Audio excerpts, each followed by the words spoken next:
अस्सलाम वालेकुम students, welcome to my YouTube channel engineer Mohammad Ahmed online teacher and tutor. अगर आप मेरे चैनल पर न्यू सब्सक्राइबर हैं तो सबसे पहले मेरे चैनल को सब्सक्राइब कर दें। सब्सक्राइब के लिए आपको नीचे रेड कलर का बटन नज़र आ रहा होगा, उस पर क्लिक कर दें और साथ ही आपको बेल आइकन का बटन नज़र आ रहा होगा। बेल आइकन पर क्लिक करके ऑल को सिलेक्ट कर लें ताकि मैं कोई भी न्यू वीडियो अपलोड करता हूं तो उसका नोटिफिकेशन आपको मिल सके। और साथ ही मेरी वीडियो को लाइक किया करें ताकि मुझे आप लोगों का फीडबैक मिलता रहे और पता चलता रहे कि आपको मेरा लेक्चर या मेरी वीडियोस कितनी पसंद आई हैं। Let us start our today's lecture. आज हम 8th क्लास साइंस में जो टॉपिक डिस्कस करने वाले हैं बहुत ही इंपॉर्टेंट और इंटरेस्टिंग टॉपिक है। The name is lack of natural resources. जो हमारे कुदरती वसाइल हैं वो किस तरीके से कमी का शिकार हो रहे हैं। तो इसमें सबसे पहले हमें पता होना चाहिए रिसोर्सेज के बारे में कि जो वसाइल हैं वो होते क्या हैं। उसके बाद हम डिस्कस करेंगे नेचुरल रिसोर्सेज के बारे में। देन हम कंप्लीट इसका जो टॉपिक है उसको डिस्कस करेंगे डिटेल में। सबसे पहले देखते हैं रिसोर्सेज के बारे में। Material in environment that are ready for human use और may be use in future. अब ऐसे तमाम मटेरियल्स जो कि हमारे इन्वायरमेंट के अंदर मौजूद होते हैं और इंसान इसे यूज़ करता है या फिर आने वाले टाइम में मुस्तकबिल में इन्हें इस्तेमाल किया जा सकता हो, यूज़ किया जा सकता हो, वो तमाम चीज़ें, वो तमाम मटेरियल क्या कहलाती हैं? रिसोर्सेज कहलाती हैं, ज़राए कहलाते हैं या वसाइल कहलाते हैं। अब इसके बाद हम देखते हैं नेचुरल रिसोर्सेज। ठीक है, नेचुरल जैसे वर्ड है उसी से हमें पता चलता है जो नेचर की तरफ से हमें मिलते हैं। ऐसे रिसोर्सेज, ऐसे वसाइल जो कि कुदरत हमें अता करती है उन्हें क्या कहा जाता है? Natural resources. अगर इनके अंदर देखा जाए कौन से रिसोर्सेज होते हैं, फर्स्ट ऑफ ऑल हमें बताया हुआ है फॉसिल फ्यूल्स। ठीक है, फॉसिल फ्यूल्स जो है, अब इनके अंदर भी हमारे पास कुछ चीज़ें आती हैं जैसे कोल है, कोयला। अब जो कोयला है वो भी हमें कुदरत की तरफ से ही मिलता है। नेचुरल गैस, ठीक है, जो कुदरती गैस है जिसे हम घरों में भी इस्तेमाल करते हैं, मीथेन भी कहा जाता है। और जो हमारे पास ऑयल है, अब ऑयल भी डिफरेंट फॉर्म में हो सकता है। जो हमारे पास पेट्रोलियम वगैरह ऑयल्स होते हैं वो भी हो सकते हैं और डिफरेंट टाइप्स इसकी होती हैं। तो ये सारे के सारे जो कुदरत की तरफ से हमें मिलते हैं ये हमारे पास क्या होते हैं? Fossil fuels. इन्हीं के अंदर मजीद कुछ चीज़ें और भी हैं, मिनरल्स, जो मादनियात होती हैं, ट्रीज, एनिमल्स, वाटर, ये तमाम चीज़ें जो कि कुदरत ने हमें गिफ्ट दी हुई हैं, हमें खुद से अता की हुई हैं, हमें ब्लेस, हमारे पास ये एज अ ब्लेसिंग्स हैं। तो ये हमारे पास क्या होते हैं? Natural resources. ऐसे रिसोर्सेज, ऐसे वसाइल, ऐसे ज़राए जो कि कुदरत हमें अता करती है वो क्या कहलाते हैं? Natural resources. अब यहाँ पर इसके बाद एक बहुत ही इम्पॉर्टेंट टॉपिक है जो आप आगे भी क्लासों में जाकर पढ़ेंगे। सबसे पहले है नॉन रिन्यूएबल सोर्सेज। अब हमने ये तो पढ़ लिया कि सोर्स हमारे पास होते क्या है, फिर नेचुरल रिसोर्सेज भी पढ़ लिया। अब एक और टाइप है नॉन रिन्यूएबल सोर्सेज। अब यहाँ पर अगर आप इस वर्ड पर गौर करें, नॉन का मतलब जो कि ना की जा सके, रिन्यू। ठीक है, रिन्यू का क्या मतलब होता है? किसी चीज़ को दोबारा से न्यू कर लेना। ठीक है, काबिल इस्तेमाल बना लेना या उस चीज़ को दोबारा प्रोड्यूस कर लेना।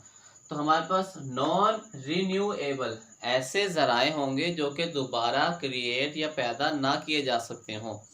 तो नॉन रिन्यूएबल सोर्सेज क्या होते हैं? A source that does not regenerate quickly. ऐसे वसाइल, ऐसे ज़राए जिनको आप जल्दी से दोबारा तैयार नहीं कर सकते। इनकेस अगर वो लैक हो जाते हैं उस केस में फिर क्या होगा? ऐसे जो ज़राए हैं वो दोबारा किसी भी तरीके से जल्दी से प्रोड्यूस नहीं हो सकेंगे। इसी के बरक्स एक और भी डेफिनेशन होती है रीन्यूएबल सोर्सेज। ठीक है, तो रीन्यूएबल सोर्सेज क्या होंगे? ऐसे वसाइल या ऐसे ज़राए जिनको हम जल्दी से या दोबारा प्रोड्यूस कर सकते हैं, वो किस कैटेगरी में आएंगे? रिन्यूएबल एनर्जी सोर्सेज में। अब यहाँ पर एक क्वेश्चन आता है कि जैसे हमने देखा नॉन रिन्यूएबल सोर्सेज, अब ऐसे ज़राए जो हम दोबारा पैदा नहीं कर सकते, तो हमें क्या करना चाहिए? अब हमें पता है कि जो नॉन रिन्यूएबल सोर्सेज हैं हम उन्हें यूज़ तो कर रहे हैं। तो अगर आने वाले वक्त में इनकी हमें कमी का शिकार हम हो जाते हैं, हमें इनकी डिमांड ज़्यादा होती है हमारे लिए, लेकिन इनकी जो प्रोडक्शन है वो कम होगी, तो हमें क्या करना चाहिए? अभी से हमें कोई अल्टरनेट सोर्सेज के बारे में सोचना चाहिए। हमें कुछ ऐसे सोर्सेज के बारे में सोचना चाहिए जो कि उसके मुतबादिल हों। तो देखते हैं हमारे पास अल्टरनेट सोर्सेज क्या होते हैं। Solar energy. अब जैसे बात कर ली जाए, सोलर एनर्जी एक ऐसा सोर्स है जो सूरज से आने वाली रोशनी है, अगर हम उससे किसी तरीके से एनर्जी हासिल कर लें। सोलर का मतलब ये क्या है? सन से आने वाली। ठीक है, तो सोलर एनर्जी जो सन से डायरेक्ट हमारे पास रोशनी आ रही होती है, अगर उससे हम एनर्जी हासिल कर लें तो वो हमारे पास एक अल्टरनेट सोर्स हो सकता है। कि अगर हमारे पास जो नॉन रिन्यूएबल एनर्जी सोर्सेज हैं वो ख़त्म भी हो जाएंगे तो जो सोलर एनर्जी है वो कभी भी ख़त्म नहीं होगी, क्योंकि सूरज से जब तक रोशनी आती रहेगी आप उससे सोलर एनर्जी को यूज़ कर सकते हैं। इस टेक्निक को अभी यूज़ किया भी जा सकता है और किया जा भी रहा है। जैसे आपने सुना होगा कॉमन एग्जांपल सोलर सेल के बारे में, सोलर पैनल्स के बारे में। अब इसके बाद एक और है विंड एनर्जी, जो हमारे पास चलती हुई हवा होती है उसे क्या कहते हैं, विंड। तो विंड एनर्जी क्या होगी, अगर इसी चलती हुई हवा से हमें पता है कि जो हवा है वो वेव्स की सूरत में ट्रैवल कर रही होती है, और हमें पता है कि जो वेव्स हैं वो क्या ट्रांसफर करती हैं, एनर्जी। ये बहुत ही एक इंपॉर्टेंट एमसीक्यूज भी है, 10th क्लास में आप पढ़ेंगे इसके बारे में। वेव्स ट्रांसफर एनर्जी, जो वेव्स होती हैं वो एनर्जी को ट्रांसफर करती हैं। अब ये जो हवा है, ठीक है, ये वेव्स की सूरत में आ रही है, तो इसका ये मतलब है ये एनर्जी को ट्रांसफर करती हुई आ रही है। तो अगर हम इसी एनर्जी को यूज़ कर लें, ठीक है, तो इस एनर्जी को हम अगर यूटिलाइज कर लें तो उससे भी हम एक कोई सोर्स बना सकते हैं। इसके लिए हमारे पास जो विंड मिल ट्रीज होते हैं, ठीक है, इस तरह के turbine type wind mill trees होते हैं, उनके अंदर इस तरीके से, जिस तरीके से आपने देखा घरों में फ़ैन लगा होता है, ठीक है, एक कॉमन एग्जांपल ले लें, पेडिस्टल फ़ैन जो हमारे पास होते हैं, उनके इस तरीके से 3 आर्म्स होती हैं, और अगर हम इनको इस तरीके से बनाते हैं कि जब हवा चलती है तो ये खुद ब खुद रोटेट होना शुरू हो जाते हैं, ठीक है, खुद ब खुद जब ये चलना शुरू हो जाएंगे तो इनके पीछे हमने टरबाइंस वगैरह लगाई हुई होती हैं। जो टरबाइन वगैरह है वो क्या करती है, जो हमारे पास विंड एनर्जी होती है इसको कन्वर्ट कर देती है इलेक्ट्रिकल एनर्जी में। तो इस तरीके से हम इलेक्ट्रिसिटी प्रोड्यूस कर सकते हैं। इसी के बाद एक और बताया हुआ है hydro power and atomic energy. अब हाइड्रो का मतलब होता है पानी, ठीक है, वाटर। तो हाइड्रो पावर मतलब जो हमारे पास स्टीम है या वाटर है, उससे हम जो एनर्जी हासिल कर सकते हैं वो भी हमारे पास एक अल्टरनेट सोर्स के तौर पर हो सकता है। या फिर एटॉमिक एनर्जी, ठीक है, जो हमारे पास एटॉमिक एनर्जी है, जो एटम से हम एनर्जी हासिल कर सकते हैं न्यूक्लियर मेथड के ज़रिए से। चाहे आप फिशन रिएक्शन की बात कर लें, फ्यूजन रिएक्शन की बात कर लें, इन मेथड्स के ज़रिए से जो हम एनर्जी यूज़ कर सकते हैं वो भी हमारे पास एज अ अल्टरनेट सोर्स काम आ सकती है। इसके बाद अब है कंजर्वेशन ऑफ रिसोर्सेज। अब ये जो हमारे सोर्सेज हैं, हमें पता है कि ये डे बाय डे इनका यूज़ जो है वो इंक्रीज़ होता जा रहा है। तो क्या हमें ऐसी कौन सी टेक्निक्स अपनानी चाहिए कि हम इनको कंजर्व कर सकें, हम इनको सेव कर सकें, ताकि आने वाली जो जनरेशन है वो भी इन रिसोर्सेज तक अप्रोच कर सके, वो भी इन्हें यूज़ कर सके। ऐसा ना हो कि आने वाले दौर में ये चीज़ें ख़त्म हो जाएँ। तो उसके लिए हमें अभी से क्या तरीक़ाकार अपनाने चाहिए, ये बहुत ही इंपॉर्टेंट टॉपिक है। इसके लिए हमारे पास है 3R टेक्निक्स, ठीक है, या 3R स्ट्रेटजीज। 3R का मतलब है इसके अंदर 3 टेक्निक्स आएंगी। The first one is reduce, second one is reuse and the last one is recycle. अगर हम इन 3 जो टेक्निक्स हैं, इन 3 टेक्निक्स को अगर हम इन 3 टेक्निक्स को यूज़ करते हैं तो हमारे जो रिसोर्सेज हैं हम उनको कंजर्व कर सकते हैं। यहाँ पर आपको एक साइकिल भी नज़र आ रहा होगा, ठीक है, 3R स्ट्रेटजी साइकिल। इसमें क्या होता है कि आपके पास कोई भी चीज़ है उसको दोबारा रिड्यूस करें, रीयूज़ करें, रिसाइकिल करें, तो इस तरीके से जो हमारा साइकिल है वो चलता रहेगा और हमारे जो सोर्स होंगे वो कंजर्व रहेंगे, ठीक है। यहाँ पे हम समझ लेते हैं रिड्यूस का क्या मतलब है। रिड्यूस का ये मतलब है कि जो चीज़ आप इस्तेमाल करते हैं, ठीक है, आप ये देखें कि उसका अगर हम जितना बेसिक हमारी ज़रूरत है, अगर हम सिर्फ उसका उतना ही इस्तेमाल करें, किसी भी चीज़ का बेजा या फालतू इस्तेमाल ना करें। अगर कॉमन एग्जांपल ले लें वाटर की, हमारे पास जो पानी है हमें कोशिश करनी चाहिए कि हम उसका सिर्फ ज़रूरत के तहत इस्तेमाल करें, ठीक है, फालतू हम उसका इस्तेमाल ना करें, उसको पानी को ज़ाया ना करें। इसी तरीके से तो हमारे पास जितनी भी वसाइल हैं, जितनी भी ऐसी चीज़ें हैं जिनका इस्तेमाल हम कम से कम कर सकते हैं, उससे क्या होगा, जो हमारे इसका फालतू इस्तेमाल होते हैं जिसकी वजह से हमारे रिसोर्सेज ज़ाया हो जाते हैं, उनसे हम बच सकते हैं। इसके बाद नेक्स्ट है रीयूज़। अगर एक चीज़ या एक सोर्स आपने एक दफ़ा इस्तेमाल कर लिया है तो ऐसा नहीं होना चाहिए कि आप उसको नेक्स्ट टाइम आप यूज़ ही ना कर सकें। रीयूज़ का क्या मतलब है, अपने रिसोर्सेज को बार बार यूज़ करना, ठीक है, जिस हद तक वो हमारे साथ दे सकते हैं उन्हें तब तक इस्तेमाल करते रहना, उनको यूज़ करते जाना। और लास्ट हमारे पास है रीसाइकल। रीसाइकल का क्या मतलब होता है, जितनी भी हमारे पास चीज़ें हैं, अब उन्हें हमने यूज़ तो कर लिया, अब कोई ऐसा मेथड हम अडॉप्ट करते हैं जिसके अंदर उस चीज़ को दोबारा काबिल इस्तेमाल बनाया जाता है, ठीक है। जैसे अगर आप इसकी कॉमन एग्जांपल ले लें, जो हमारे पास प्लास्टिक हैंड बैग्स होते हैं, जब उन्हें हम यूज़ कर लेते हैं तो हम उन्हें फेंक देते हैं, लेकिन ऐसी इंडस्ट्रीज़ मौजूद होती हैं जो दोबारा उन्हीं को क्या करती हैं, रिसाइकल करके दोबारा न्यू शेप दे देती हैं। तो जो हमारे पास ये 3R स्ट्रेटजीज हैं, इनको यूज़ करते हुए हम जो अपने नेचुरल रिसोर्सेज हैं उनको कंजर्व कर सकते हैं। अब हमारे पास एक नेक्स्ट टॉपिक है सेविंग द अर्थ। हमें पता है कि जो अर्थ है सिर्फ उसी के ऊपर ही ज़िंदगी का वजूद, ज़िंदगी की बका मुमकिन है। इसके अलावा जितने भी प्लैनेट्स हैं वहाँ पर ज़िंदगी का वजूद मुमकिन नहीं है। तो अब हमें किस तरीके से जो अर्थ है उसको सेफ भी रखना चाहिए, जो हम अपने वसाइल यूज़ कर रहे हैं, नेचुरल रिसोर्सेज यूज़ कर रहे हैं। तो हमने जैसे पढ़ा था कि उससे global warming, ozone depletion, green house effect, इस तरह के जो इफ़ेक्ट्स, जो इस तरह के हमारे पास डेंजरस इन्वायरमेंटल इफ़ेक्ट्स हैं हम किस तरीके से उनको कम कर सकते हैं, रिड्यूस कर सकते हैं, या इसी के साथ मज़ीद भी कुछ ऐसी चीज़ें हैं जिनका इस्तेमाल से हमारी जो अर्थ है उसके ऊपर हमारी जो बका है वो ख़तरे में पड़ सकती है। उसके बारे में सबसे पहले हमें टॉपिक दिया हुआ है सॉलिड वेस्ट मैनेजमेंट। अब जितनी भी सॉलिड चीज़ें होती हैं वेस्ट फॉर्म में, जिन्हें हम दोबारा यूज़ नहीं करना चाहते, ठीक है, जो हमारे लिए बेकार है, जितना भी हमारा वेस्ट प्रोडक्ट होता है उसको किस तरीके से हम ठिकाने लगाएं। तो जो हमारे पास सॉलिड वेस्ट मटेरियल्स हैं हम उनको किस तरीके से मैनेज करें कि जो हमारी अर्थ है वो कम से कम पोल्यूट हो सके।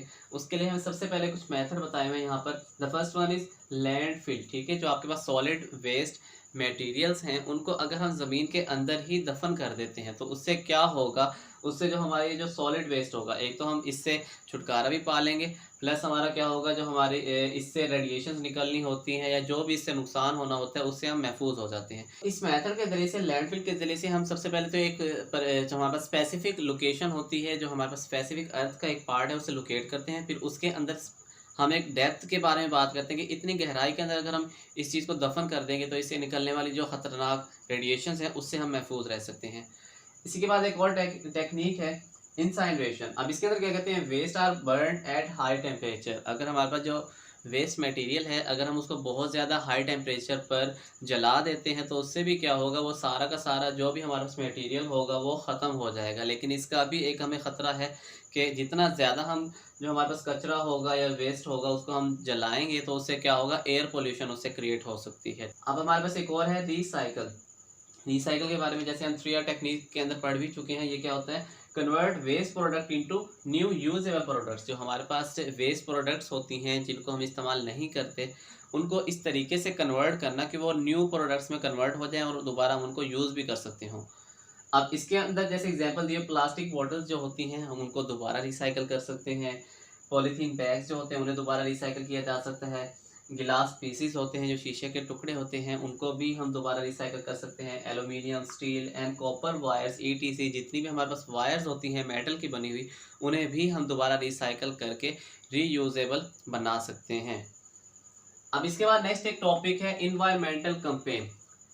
अब जैसा कि एज अ सिटीज़न हमारी भी कुछ जिम्मेदारियां होती हैं कि जो माहौल है उसको हम किस तरीके से बेहतर बना सकें और उसके लिए हम किस तरीके से कैंपेन चलाकर लोगों को उसके बारे में आगाही दे सकते हैं। तो उसके लिए हमारे पास इस टेक्निक के अंदर बताया हुआ है, इस टॉपिक के अंदर बताया हुआ है कि हमारे जितने भी स्कूल हैं, कॉलेज हैं, यूनिवर्सिटी है, आप जिस लेवल में भी इस पर स्टडी करते हैं, आप अगर स्कूल के अंदर पढ़ते हैं, कॉलेज में पढ़ते हैं या किसी भी यूनिवर्सिटी के अंदर पढ़ते हैं, तो आपको क्या करना चाहिए, वहाँ पर जो सेमिनार्स होते हैं या कोई भी इवेंट होता है उसके अंदर आपको एक कैंपेन चलानी चाहिए। वहाँ पर आप अपनी स्पीच के थ्रू, ठीक है, या कैंपेन चलाकर किसी भी तरह का आप एक रैली निकाल कर तो आप लोगों को आगाही दे सकते हैं इन तमाम मेथड के ज़रिए से। इससे क्या होगा, जो हमारा इन्वायरमेंट होगा उसके बारे में जितना लोगों को ज़्यादा पता चलेगा, जो आने वाली जनरेशन है उन्हें जितना ज़्यादा हम बताएंगे तो जो हमारा माहौल है हम उसे उतना ही ज़्यादा खुशगवार बना सकते हैं। नेक्स्ट हमें बताया हुआ है रिस्पॉन्सिबिलिटी ऑफ ऑल। अब हमारी भी कुछ रिस्पॉन्सिबिलिटीज़ हैं जिनको अगर हम पूरा करेंगे तो जो हमारा माहौल है उसे हम ज़्यादा से ज़्यादा खुशगवार और बेहतर बना सकते हैं। तो डिस्कस करते हैं कुछ इनके बारे में, रिस्पॉन्सिबिलिटीज़। तो डिस्कस करते हैं हमारी कुछ responsibilities. Domestic trash should not be dumped open places. अब हमारे पास जो फालतू कचरा होता है हमें उसे ओपन जगह पर नहीं फेंकना चाहिए। नेक्स्ट है यूज़ पब्लिक ट्रांसपोर्ट। अब हमें कोशिश करनी चाहिए कि जैसे पब्लिक की तरफ से या गवर्नमेंट की तरफ से कोई हमें ट्रांसपोर्ट की ऑफ़र दी हुई है, कोई हमारे पास फैसिलिटी मौजूद है, तो हमें उसी को यूज़ करना चाहिए। हमें जो इंडिविजुअल ट्रांसपोर्ट है उसका यूज़ कम से कम करना चाहिए। उससे क्या होगा, एक तो जो पेट्रोल होता है, जो भी ऑयल होते हैं, उनका यूज़ कम से कम होगा तो हमारे जो नेचुरल रिसोर्सेज हैं उनके लैक होने के चांसेस कम हो जाएंगे। प्लस जितने भी हमारे पास हमें पता है व्हीकल्स होते हैं उनसे एयर पोल्यूशन भी क्रिएट होती है, नॉइज़ पोल्यूशन भी क्रिएट होती है, तो उसके भी चांसेस कम से कम हो जाएंगे। नेक्स्ट है sulphur and lead free fuel should be use. अब जो हम फ्यूल यूज़ करते हैं अपनी गाड़ियों के अंदर तो हमें कोशिश करनी चाहिए कि हम ऐसा फ्यूल यूज़ करें जो कि लेड और सल्फ़र से पाक हो, उसके अंदर वो चीज़ें मौजूद ना हो। Factories and industries should be shifted away from the populated areas. The next one is CFC free product should be used. अब हमें पता है क्लोरोफ्लोरोकार्बन जो होते हैं, हमने पढ़ा था ओजोन डिप्लीशन के अंदर वो बहुत ज़्यादा अपना ओजोन वो बहुत ज़्यादा हमने पढ़ा था जो क्लोरोफ्लोरोकार्बन्स होते हैं वो बहुत ज़्यादा ओजोन डिप्लीशन जो है क्रिएट करते हैं, तो इसलिए हमें CFC फ्री प्रोडक्ट्स यूज़ करनी चाहिए। The next one is 3R strategies, जिसके बारे में हम पढ़ चुके हैं। अगर हम 3R टेक्निक्स को यूज़ करते हैं तो उससे भी हम जो हमारे रिसोर्सेज हैं उनको सेफ बना सकते हैं। More trees should be grown along road side. अब जो रोड्स होते हैं उनके नज़दीक हमें कोशिश करनी चाहिए कि जो रोड्स की साइड्स होती हैं उनके नज़दीक हम ज़्यादा से ज़्यादा दरख्त उगाएं। उससे क्या होगा, जितना भी नॉइज़ होता है, जितना भी एयर पोल्यूशन होती है, उसको हम कंट्रोल कर सकते हैं। The last one is deforestation should be avoided.